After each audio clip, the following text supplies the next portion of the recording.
Anyway, don't stay in a hotel that used to be a hospital. Yeah. And probably has like bodies and shit in it. Yeah. Well, here's the thing. If it used to be a hospital, there's hidden bodies. There's bodies. Yeah. There's bodies in every hospital. Yeah. Don't do that. Don't do that. Don't stay here either. I need to zoom in on your fucking face when I said that in the edit. That's how we announce to the world we're moving. Yeah. Bye. Anyways. Yeah. I will have to look at my notes to at least attempt to pronounce this one. So, again, like trying to deep dive stuff that's further away, I was sort of torn, like, do I try to find something in South America or do I try to find something in the Far East? And then I ran into a story that I find incredibly fascinating, and what was really, really helpful with this one is there are YouTube videos of people wandering the property that you can go and watch right now, and it's fucking wild. But this one became fascinating to me because it never even got its doors open. So, like, the idea of a fucking hotel that was so haunted that the fucking construction crew was just like, peace, I'm out. Yeah. I'm out. So it never even got finished.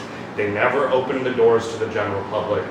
Yet the building stood for, oh God, it was built in the late 50s or early 60s, and it stood until 2020, I believe, is when they finally tore it down. And it was just because there were so many like urban hunters and ghost hunters going there. And obviously there's been no upkeep to it, so it was really dangerous to go there in this crumbling facility.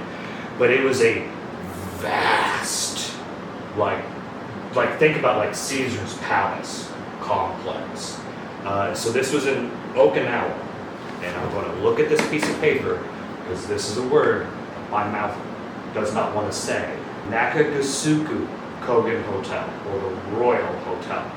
So this is post-war in the 50s. Obviously, Japan is westernizing everything, and the idea is there's a big tourism boom. A lot of that driven by the United States, us putting bases there, the treaties and all of this. So on the island of Okinawa, on this beautiful, unbelievable, stunning sort of side of this mountain, someone looked at it and said, this is a great place for a resort.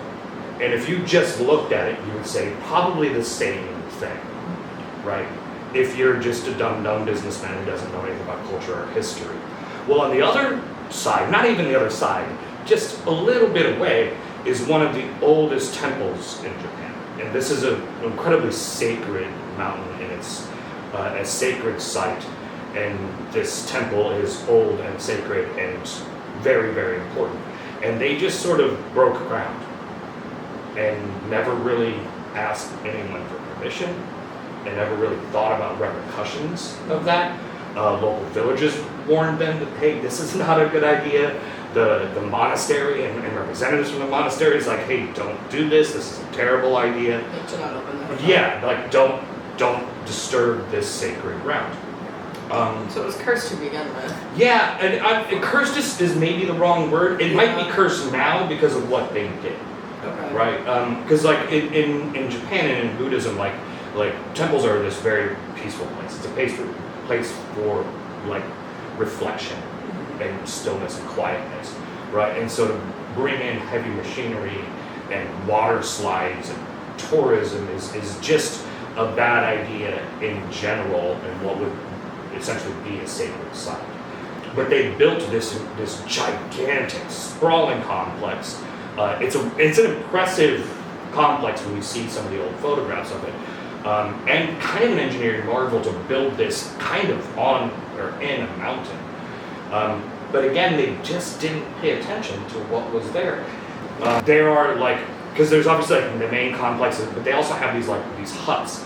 And I obviously have no idea what they were actually for, if they were going to be a place where a family could stay, or if that was, it's sort of my thought of it, because it was kind of off the beaten path from the main complex, is this is probably where staff was going to stay, staff housing and things like that.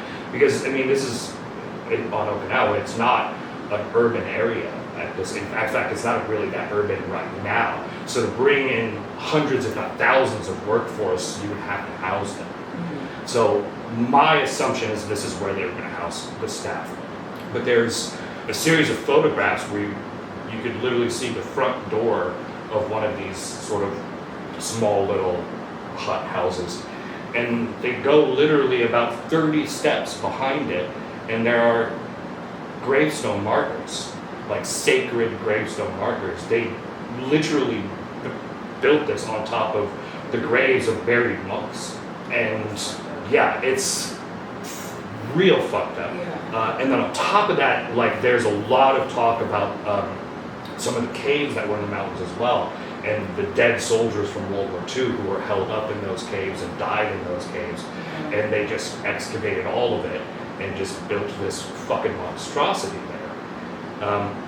And of course, legend and reality get a little bit mixed up. There's not a lot of info on the person who sort of funded this whole thing. I'm assuming they didn't want their name out there, and in the 50s it's probably pretty easy to kind of bury some of these records, Yeah. especially post-war Japan. They probably weren't keeping records the way that we keep records now.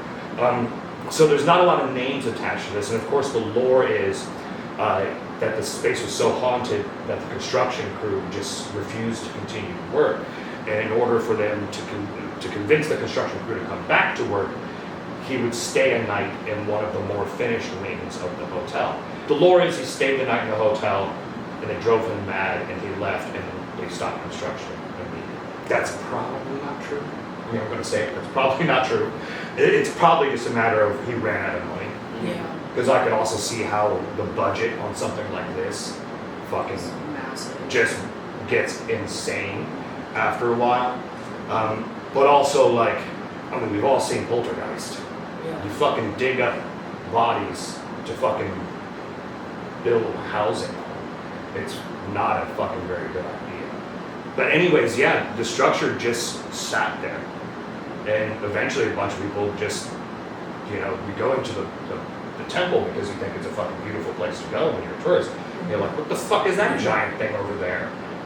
And there's no tape, there's no fencing, there's no nothing. You just, well, fuck, I would wander over there too. I would do the exact same thing. And tourists just start wandering over to this facility. And it's pretty wild. Obviously, it's very run down. There's a ton of graffiti and everything everywhere. But it is an eerie place, especially now that, like, nature has started to, like, reclaim it, and you see how, like, vines and tree roots have busted through the structure. Really, really, really cool place. I'm a little sad that it's torn down because I would love to go there to see that. At the same time, it's probably a very good thing that they actually finally did tear the facility down, because eventually someone would have died there. Yeah. Oh, yeah. To, like, collapsing walls and ceilings and things like that. But yeah, a really, really interesting story to me, because it hits all the marks of don't fucking do this. Yeah. Like, Off-grid. from day one, Yeah. like, there are people saying, hey, don't fucking do this. And everything about the history of the space says, hey, don't fucking defile this space. And fuck you, the consequences is you spend God knows how much money and you never even open your doors. You never make a single dollar back off of it. So, fuck you, don't dig up sacred land. Yeah, for real. One big fucking loss.